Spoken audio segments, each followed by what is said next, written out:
ಗ್ರೀಷ್ಮಾ, ನೀನೇನು ಯೋಚನೆ ಮಾಡ್ಕೋಬೇಡ. ನೀನು ಡೆಲಿವರಿ ಆದಮೇಲೆ ಇಲ್ಲೇ ಇರುವಂತೆ ನಾನೇ ನೋಡ್ಕೋತೀನಿ, ಆಯಿತಾ? ಹೌದು ಗ್ರೀಷ್ಮಾ, ನೀನು ಅದ್ರ ಬಗ್ಗೆ ಎಲ್ಲ ಏನು ತಲೆ ಕೆಡಿಸ್ಕೊಳ್ಕೋಬೇಡ. ಅಮ್ಮ ಕುಸುಮ ಎಲ್ಲೇ ಇರ್ತಾರಲ್ಲ, ನಿನಗೇನು ಹೆದರಿಕೆ ಆಗೋದಿಲ್ಲ, ಆಯಿತಾ? ಹೌದಮ್ಮ, ನೀನು ಈ ಟೈಮಲ್ಲಿ ತುಂಬ ತೊಂದರೆ ತೊಗೊಳಕ್ಕೆ ಹೋಗಬೇಡ, ಆರಾಮಾಗಿರು. ನಿಮ್ಮ ಅಮ್ಮ ಇಲ್ಲ ಅಂತ ಯಾವ ಕಾರಣಕ್ಕೂ ಬೇಜಾರು ಮಾಡ್ಕೋಬೇಡ. ನೀನು ಅಜ್ಜಿ ನಾನಿದ್ದೀನಿ, ಆಯಿತಾ? ಕುಸುಮ, ನಿನ್ನ ಮಾತು ಕೇಳಿ ನನಗೆ ತುಂಬ ಖುಷಿ ಆಯಿತು. ಆದರೆ ಅದೆಲ್ಲ ಏನೂ ಬೇಡ. ಯಾಕೆಂದರೆ ನನಗೆ ಲಾಯರ್ ಫೋನ್ ಮಾಡಿದರು.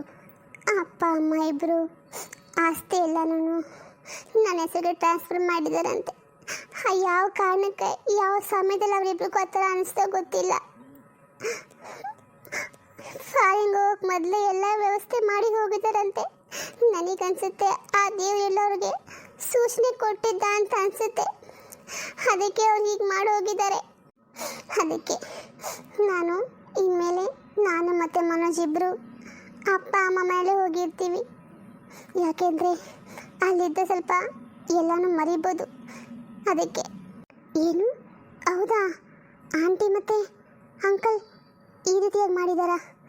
ಛೇ, ಎಂಥ ಕೆಲಸ ಆಯಿತು. ಅವರಿಬ್ಬರು ಜೀವನದಲ್ಲಿ ತುಂಬ ಖುಷಿಯಾಗಿರಬೇಕು ಅಂತ ಆಸೆ ಪಟ್ಟಿದ್ರು. ಆದರೆ ದೇವ್ರಿಗೆ ತುಂಬ ಮೋಸ ಮಾಡಿಬಿಟ್ಟ. ಏನು ಮಾಡೋಣ, ಕೆಲವೊಂದು ಸಾರಿ ಹೀಗೆಲ್ಲ ಆಗುತ್ತೆ.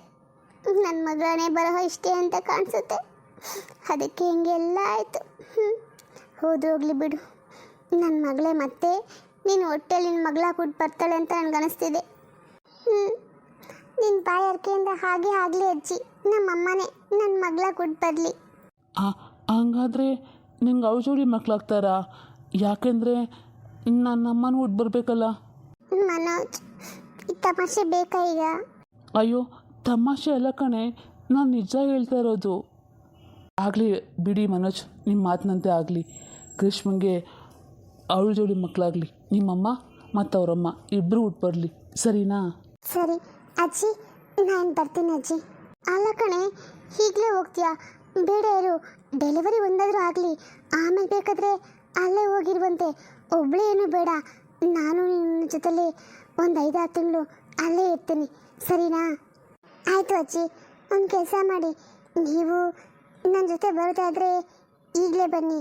ಯಾಕೆಂದರೆ ನನ್ನ ಡೆಲಿವರಿ ನನ್ನ ಅಪ್ಪ ಮನೆಯಲ್ಲೇ ಆಗಬೇಕಂತ ನನ್ನ ಮನಸ್ಸಿಗೆ ಅನಿಸ್ತಿದೆ. ಅದಕ್ಕೆ ಕುಸುಮ, ನಿನಗೇನೋ ಬೇಜಾರಾಗಿಲ್ಲ ಅಂದರೆ ನಾನು ನಮ್ಮ ಅಪ್ಪ ಮನೆಗೆ ಹೋಗ್ಬೋದಲ್ವಾ? ಹಾಂ? ಅಯ್ಯೋ ಗ್ರೀಷ್ಮಾ, ನೀನು ಯಾಕೆ ಹಂಗೆ ಅನ್ಕೋತೀಯಾ? ನಿಂಗೆ ಹೇಗೆ ಅನಿಸುತ್ತೋ ಹಾಗೆ ಮಾಡು. ಅದು ಏನು ಬೇರೆಯವ್ರ ಮನೆ ಅಲ್ವಲ್ಲ, ಅದು ಆಂಟಿ ಅಂಕಲ್ ಮನೆ ತಾನೆ. ನಾನು ಬೇಕಾದ ಅಲ್ಲಿಗೆ ಬಂದು ಹೋಗಿ ಮಾಡ್ತಾ ಇರ್ತೀನಿ, ಸರಿನಾ? ಹಾಗೆ ಮಾಡು ಮಾವ. ನಾನು ಬರ್ತೀನಿ. ನೋಡು ಗ್ರೀಷ್ಮಾ, ನಿಂಗೆ ಅಪ್ಪ ಅಮ್ಮ ಯಾವಿಲ್ಲ ಅಂತ ನೀನು ಯಾವುದೇ ಕಾರಣಕ್ಕೂ ಅನ್ಕೋಬೇಡ. ನಾನಿದ್ದೀನಿ, ಅಜ್ಜಿ ಇದ್ದಾರೆ, ಕುಸುಮ ಇದ್ದಾಳೆ. ನೀನು ಯಾವಾಗ ಬೇಕಾದ್ರೂ ಇಲ್ಲಿಗೆ ಬಂದು ಹೋಗ್ಬೋದು, ಆಯಿತಾ? ಹಾಗೆ ಆಗಲಿ ಮಾವ.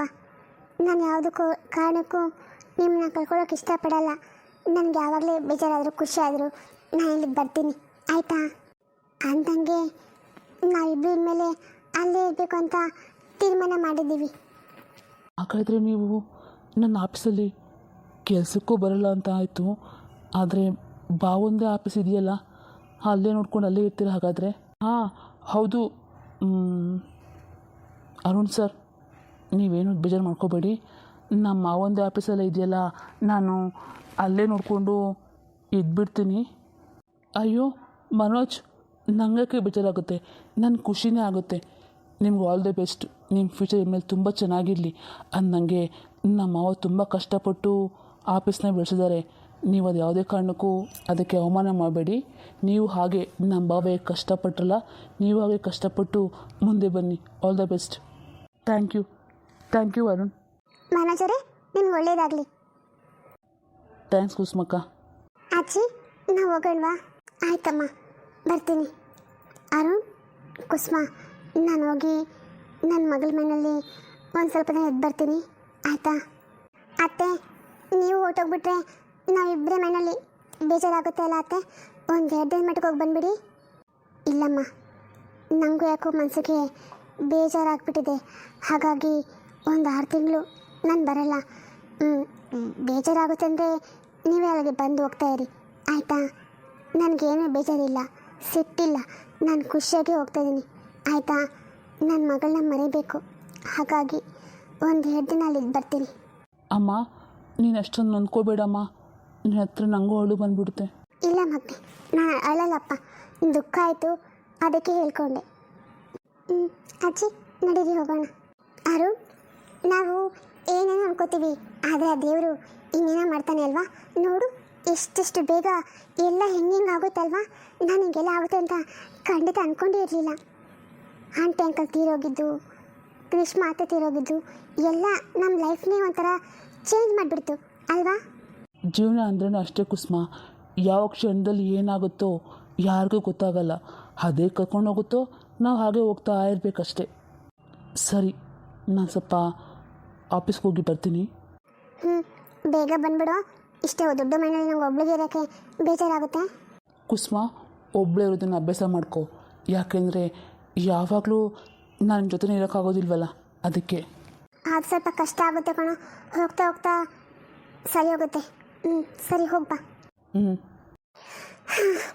ಇಷ್ಟು ದೊಡ್ಡ ಮನೆ, ಆಸ್ತಿ ಪಾಸ್ತಿ ಎಲ್ಲ ಇತ್ತು. ಆದರೆ ಈ ಆಸ್ತಿ ಮೇಲೆ ಎಷ್ಟು ಜನಕ್ಕೆ ಕಣ್ಣಿತ್ತು, ನನಗೆ ಬೇಕು ನನಗೆ ಬೇಕು ನಂದಾಗಬೇಕು ಅಂತ. ಆದರೆ ಹೋಗ್ತಾ ಹೋಗ್ತಾ ಯಾರು ಎದೆ ಮೇಲೆ ಹಾಕೊಂಡು ಹೋಗ್ತಾರೆ ಹೇಳಿ. ಅದಕ್ಕೆ ಇರೋಷ್ಟು ದಿನ ನಾವು ಖುಷಿಯಾಗಿರಬೇಕು. ಆಸ್ತಿ ಮೇಲೆ ಆಸೆ ಬಿಟ್ಬಿಟ್ಟು ಜನಗಳ ಮಧ್ಯೆ ಪ್ರೀತಿ ವಿಶ್ವಾಸದಿಂದ ಇರಬೇಕು. ಅದೇ ನಮಗೆ ನಮ್ಮ ಜೊತೆ ಕೊನೆಗಾಲದಲ್ಲಿ ಬರೋ ಆಸ್ತಿ ಅಂದರೆ. ಅದನ್ನು ಬಿಟ್ಬಿಟ್ಟು ಈ ದುಡ್ಡುಗೋಸ್ಕರ ಆಸೆ ಪಟ್ಟರೆ ಏನೂ ಸಿಗೋದಿಲ್ಲ. ಅಮ್ಮ, ಅತ್ತೆ ನನ್ನ ಕೈಲಿ ಆಗ್ತಾ ಇಲ್ಲ ಅತ್ತೆ, ಹೊಟ್ಟೆ ತುಂಬ ನೋವ್ತಾನೆ ಇದೆ. ಹೌದಮ್ಮ, ಅದಂಗೆ ನಾನು ಅವ್ರಿಗೆ ಕಷಾಯ ಕೊಟ್ಟಿದ್ರಲ್ಲ, ಅದು ಕೊಟ್ಟಿದ್ದಿಲ್ಲ, ಸ್ವಲ್ಪ ಕಡಿಮೆ ಆಗುತ್ತೆ ಇರು. ಯಾಕೆಂದರೆ ನಿಮಗೆ ಡೇಟ್ಗೆ ಇನ್ನೂ ಒಂದು 10 ದಿವಸ ಟೈಮ್ ಇದೆಯಲ್ಲ, ಅದಕ್ಕೆ ಇಷ್ಟು ಬೇಗ ನೋವು ಯಾಕೆ ಬಂತು ನಿನಗೆ? ಅತ್ತೆ ನಂಗೆ ಅದೆಲ್ಲ ಗೊತ್ತಿಲ್ಲ ಅತ್ತೆ, ಆದರೆ ತುಂಬ ಹೊಟ್ಟೆ ನೋವ್ತಿದೆ. ಆವಾಗ ಸ್ವಲ್ಪ ಕಡಿಮೆ ಇತ್ತು, ಆದರೆ ಇವಾಗ ಅಮ್ಮ ತುಂಬ ನೋವ್ತಾ ಇದೆ ಅತ್ತೆ. ಅತ್ತೆ ಹಾಸ್ಪಿಟ್ಲಿಗೆ ಹೊಟ್ಟೋಗೊಂಡ್ವಾ? ಹೌದಮ್ಮ, ಹಂಗಂತ್ಯಾ? ಸರಿ, ನೀ ಹೇಳ್ತಾ ನೋಡಿದ್ರೆ ಯಾಕೋ ನನಗೂ ಹಂಗೆ ಅನಿಸ್ತಿದೆ. ತಡಿ, ಕಿರಣಂಗೆ ಹೇಳ್ಬಿಟ್ಟು ಹಾಸ್ಪಿಟ್ಲಿಗೆ ಹೊಟ್ಟೋಗೋಣ ಆಯಿತಾ. ಇನ್ನು ಸ್ವಲ್ಪ ಹಂಗೆ ಕುತ್ಕೊಂಡಿರು, ಆರಾಮಾಗಿ ಹಿಂದೆ ಬರ್ಕೋ. ಅಮ್ಮ, ಕಿರಣ ಕಿರಣ ಬಾರ ಇಲ್ಲಿ. ಏನಮ್ಮ? ಅರೆ, ಇವಳಿಗೇನಾಯಿತು? ಯಾಕೆ ಹಂಗೋಳು? ಪವಿತ್ರ, ಏನಾಗ್ತಿದೆ? ಅಮ್ಮ ಯಾಕೆ ಕರೆದಿದ್ದು? ಅಯ್ಯಪ್ಪ, ಒಂದೇ ಸಮ ಒಟ್ಟ ಅಂತ ಮಾತಾಡ್ತಾನೆ. ಅದೇನು ಇಲ್ಲ ಕಣೋ, ಯಾಕೋ ಪವಿತ್ರಂಗೆ ಹೊಟ್ಟೆ ನೋವು ಅಂತವಳೆ. ಹಾಸ್ಪಿಟ್ಲಿಗೆ ಹೋಗೋಣ ಬೇಡ? ಅಯ್ಯೋ ಅಮ್ಮ, ನಿಂಗೆ ತಲೆಗಿಲೆ ಕೆಟ್ಟಿದೆ ಹೆಂಗೆ? ಅಲ್ಲ, ಹೊಟ್ಟೆ ನೋವು ಅಂತವಳು ಹಾಸ್ಪಿಟ್ಲಿಗೆ ಹೋಗೋಣ ಬೇಡ ಅಂತೀಯಲ್ಲ? ಹಂಗಲ್ಲಪ್ಪ, ಡೆಲಿವರಿಗಿನ್ನೂ ಟೈಮ್ ಇದೆ. ಇವಾಗಲೂ ನೋವು ಬಂತಲ್ಲ, ಅದಕ್ಕೆ. ಅಮ್ಮ, ಅದರಲ್ಲಿ ನಾವೇ ಹೇಳೋಕ್ಕಾಗಲ್ಲಮ್ಮ. ನಡಿ, ಮೊದಲು ಹಾಸ್ಪಿಟ್ಲಿಗೆ ಹೋಗೋಣ. ಪವಿತ್ರ, ಬಾ, ಹಾಸ್ಪಿಟ್ಲಿಗೆ ಹೋಗೋಣ ಬಾ. ನಾನು ಕಾರ್ ತೆಗಿತೀನಿ, ನೀನು ಬಾ. ಸರಿಯಪ್ಪ, ಹಾಗೆ ಮಾಡು. ನಿಮ್ಮ ಅಪ್ಪಂಗೆ ಹೇಳ್ತೀನಿ, ನಿಮ್ಮಪ್ಪ ಹಂಗೆ ಬರ್ತಾ ಹಾಸ್ಪಿಟ್ಲಿಗೆ.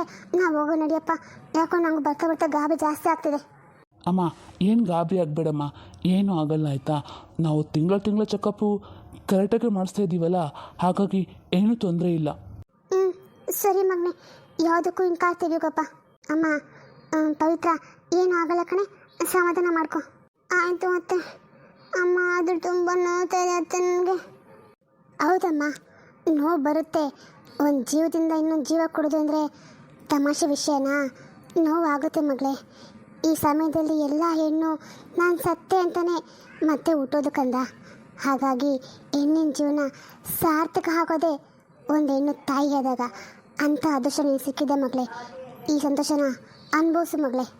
ಅತ್ತೆ, ಹಾಗಾದರೆ ಎಲ್ಲರೂ ಇದೇ ಥರ ನಾವು ತಿಂದಿರ್ತಾರೆ ಅಲ್ವಾ? ನನ್ನಮ್ಮನೂ ಹಾಗೆ ಅಲ್ವಾ? ನೀವು ಹಾಗೆ ಅಲ್ವಾ?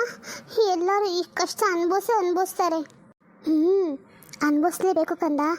ಆದರೆ ನಿನ್ನ ಆ ಮಗುನ ನಿನ್ನ ಕಣ್ಣಲ್ಲಿ ನೋಡ್ತೀಯಲ್ಲ, ಆವಾಗ ನೀನು ಎಷ್ಟು ಕಷ್ಟಪಟ್ಟಿರ್ತೀಯಲ್ವಾ. ಇವಾಗ ಅಂತೀಯಲ್ಲ ಅಮ್ಮ ಸತ್ತೆ ಅಂತ, ಆವಾಗ ಈ ಪ್ರಶ್ನೆ ನಿಂಗೆ ಉತ್ತರ ಆವಾಗ ಸಿಗುತ್ತೆ. ನಿನ್ನ ಕಂದನ ಮುಖ ನೋಡ್ತೀಯಲ್ಲ, ಸಾರ್ಥಕತೆ ನಿಂಗೆ ಆವಾಗ ಕಾಡುತ್ತೆ ಕಂದ. ಬೇಕಾದರೆ ನೋಡ್ತಾ ಇರು, ಆವಾಗ ನಿನ್ಗೆ ಯಾರೂ ಬೇಕು ಅನ್ಸಲ್ಲ. ನನ್ನ ಮಗು ಒಂದು ಸಾಕಪ್ಪ ಅಂತ ಅನಿಸುತ್ತೆ. ಅತ್ತೆ, ನಂಗೆ ಯಾಕೋ ನನ್ನ ಅಮ್ಮ ಬೇಕು ಅನಿಸುತ್ತೆ. ಅಮ್ಮಗೊಂದು ಫೋನ್ ಮಾಡ್ತೀರಾ? ಆಯ್ತಮ್ಮ, ನಿಮ್ಮ ಅಮ್ಮಂಗೂ ಫೋನ್ ಮಾಡ್ತೀನಿ, ನಿಮ್ಮ ಮಾವನಿಗೂ ಫೋನ್ ಮಾಡ್ತೀನಿ. ಅವರಿಬ್ರು ಹಾಗೆ ಹಾಸ್ಪಿಟ್ಲಿಗೆ ಬರ್ತಾರೆ. ನಾವೀಗೆ ಹೋಗೋಣ, ಸರಿನಾ? ಹ್ಞೂ ಸರಿ ಅತ್ತೆ. ಇರು ಮಗಳೇ, ನನ್ನ ಮಗ ಕಾರ್ತಿಕ ಒಳಗಡೆ ನನ್ನ ದೇವ್ರಿಗೆ ತುಪ್ಪ ದೀಪ ಹಚ್ಚಿ ಆರಕೆ ಕಟ್ಕೊಂಡು ಬರ್ತೀನಿ, ಸರಿನಾ? ಅದೆಲ್ಲ ಯಾಕತ್ತೆ ಇವಾಗ? ಬೇಕಮ್ಮ, ಬೇಕು. ಇಂಥ ಸಮಯದಲ್ಲಿ ನಾವು ಆಚೆ ಹೋಗ್ತೀವಲ್ಲ, ಆ ದೇವರ ಆಶೀರ್ವಾದ ನನ್ನ ತಲೆ ಮೇಲೆ ಯಾವಾಗಲೂ ಇರಬೇಕು.